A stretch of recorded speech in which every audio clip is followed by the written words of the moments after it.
Assalamualaikum warahmatullahi wabarakatuh. Perkenalkan, nama saya Rizky Alif Firmansyah dan beserta teman-teman saya. Saya Ayu Arisca Fitri. Saya Melissus Kiti Cantika Tambanan. Saya Divati Sekirani. Saya Aulia Putri Febrianti. Saya Nunija Skapania. Dan saya Sartia Ramadhani. Kami bertujuh berasal dari kelas fase F2. Di sini kami ingin menjelaskan tentang sistem reproduksi manusia. Selamat menyaksikan. Bye-bye.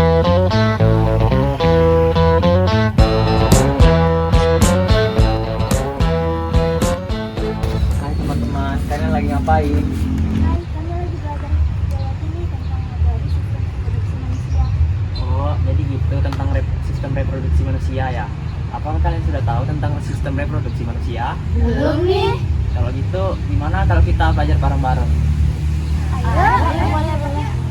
Nah, jadi sistem reproduksi itu adalah sistem yang bertanggung jawab dalam menghasilkan keturunan pada manusia. Sistem reproduksi terbagi menjadi dua, yaitu pria dan wanita. Untuk lebih tahunya, ayo kita main sambil belajar. Jadi yang pertama aku bakal ngejelasin apa itu penis. Penis adalah sistem reproduksi pria yang bertanggung jawab dalam penghasilan keturunan. Selain sebagai sistem reproduksi, penis juga adalah tempat pengeluaran urin pada pria. Nah, sekarang ayo kita cari kelainan pada penis. Setelah aku cari-cari di internet, di sini kelainan pada penis dapat berupa masalah struktural seperti himosis dan hipospadia. Himosis kondisi di mana kulup penis terlalu ketat sehingga tidak dapat ditarik kembali ke atas kepala penis. Hipospadia, kelainan bawaan di mana lubang uretra berada di bawah bagian penis, bukan di ujungnya. Nah, lalu kita ke ukuran dan bentuk model. Ukuran penis adalah cukup beragam. Jadi, ukuran penis itu dipengaruhi oleh beberapa faktor seperti kesehatan, genetik, dan penyakit yang dialami seseorang.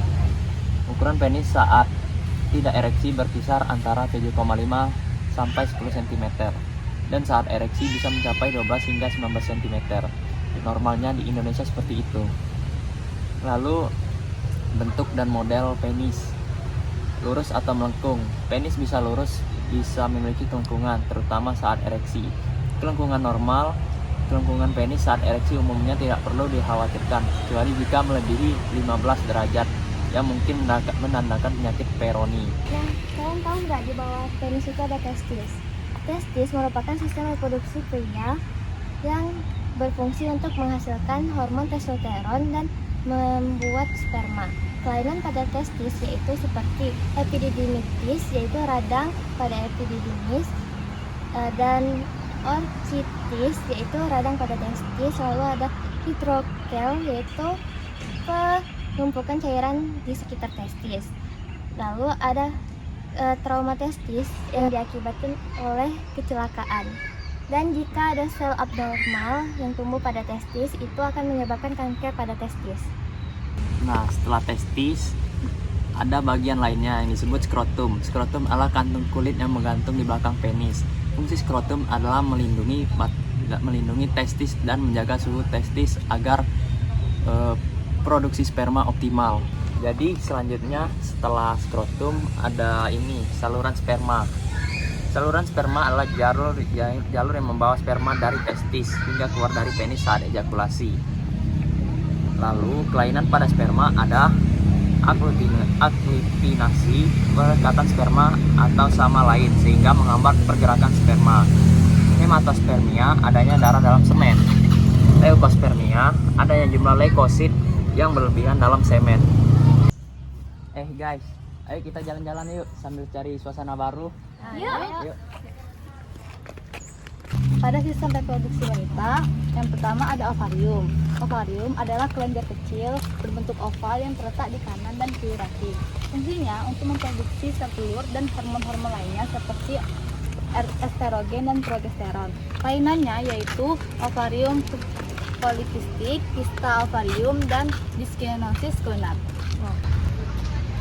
Setelah ovarium terdapat tuba fallopi. Tuba fallopi itu adalah saluran yang menghubungkan ovarium dan rahim pada wanita. Kelainannya ada keradangan, hidrosalping, dan yang menyebabkan susahnya untuk kehamilan yaitu infertilitas faktor tuba. Ajar, duduk dulu yuk. Ya. Nah, sekarang aku mau ngejelasin tentang rahim nih. Rahim atau uterus adalah organ otot berongga yang berbentuk seperti buah pir dalam sistem reproduksi wanita. Adapun fungsinya yaitu sebagai implantasi, perkembangan, serta pertumbuhan janin pada masa kehamilan wanita dan berperan penting pada masa menstruasi wanita. Adapun kelainannya yaitu ada tumor jinak, kelainan bawaan, kelainan rahim, terus juga ada adenomiosis namanya. Serviks adalah bagian bawah rahim yang menghubungkan ke vagina.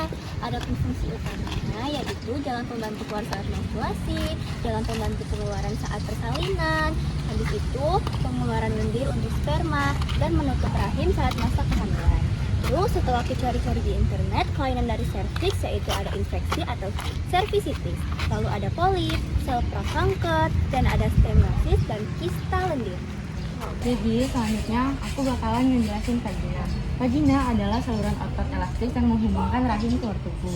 Fungsinya untuk menstruasi, hubungan seksual, dan proses melahirkan. Setelah aku cari-cari di internet, vagina juga memiliki kelainan, yaitu yang pertama ada vaginitis, radang vagina karena infeksi. Kedua, vaginismus atau otot vagina menegang saat berhubungan. Ketiga, atrofi vagina atau penipisan dan kering karena hormon. Terus yang terakhir ada prolap vagina, turunnya posisi vagina.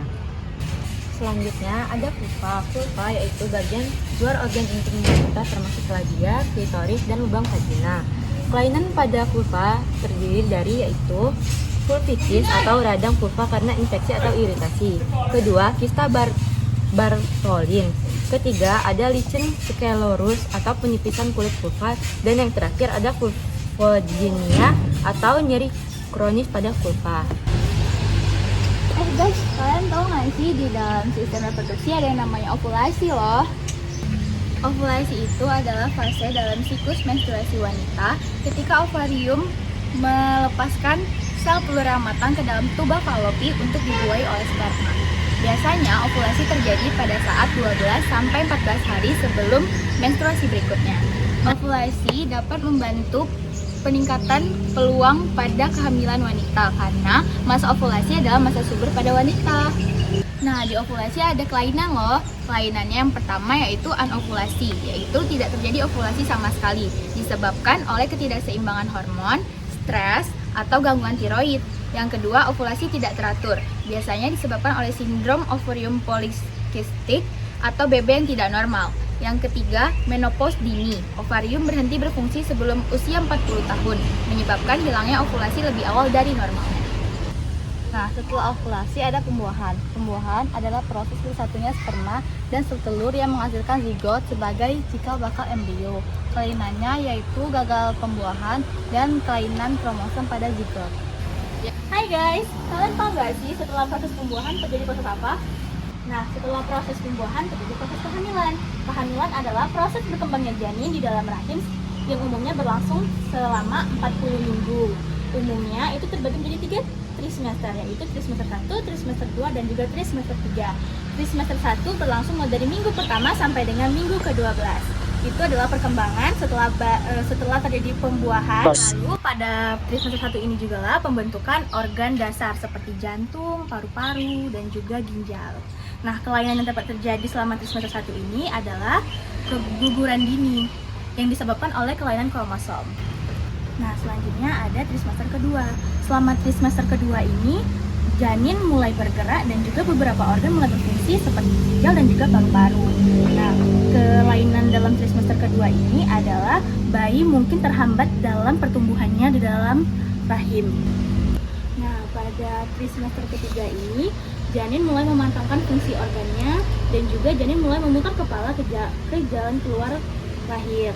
Nah, kelainan yang dapat terjadi dalam trimester ketiga ini adalah ya bayi di dalam rahim itu lebih dari 40 minggu. Nah, selanjutnya setelah proses kehamilan adalah proses persalinan. Persalinan adalah keluarnya bayi dari rahim melewati jalan lahir. Kelainan saat persalinan adalah bayi sungsang ataupun bayi terlilit tali pusar. Nah, setelah pasca kelahiran itu adalah masa nifas ibu sekitar 40 hari. Nah, nifas adalah masa pemulihan tubuh ibu setelah melahirkan, di mana rahim kembali ke ukuran semula dan hormon mulai stabil. Kelainan pada masa nifas adalah Depresi pasca melahirkan atau baby blues, dan juga preservasi plasenta atau plasenta yang tertinggal sebagian di dalam rahim. Selanjutnya adalah masa bayi baru lahir sekitar 40 hari. Perkembangan umum adalah bayi mulai mengenali suara ibu selama 40 hari, dan juga berat badan biasanya turun sedikit lebih awal lalu kembali naik. Kelainan saat bayi baru lahir adalah infeksi saluran napas. Yang kedua adalah infeksi tali pusar. Dan juga yang kelima adalah berat bayi pada saat lahir terlalu rendah.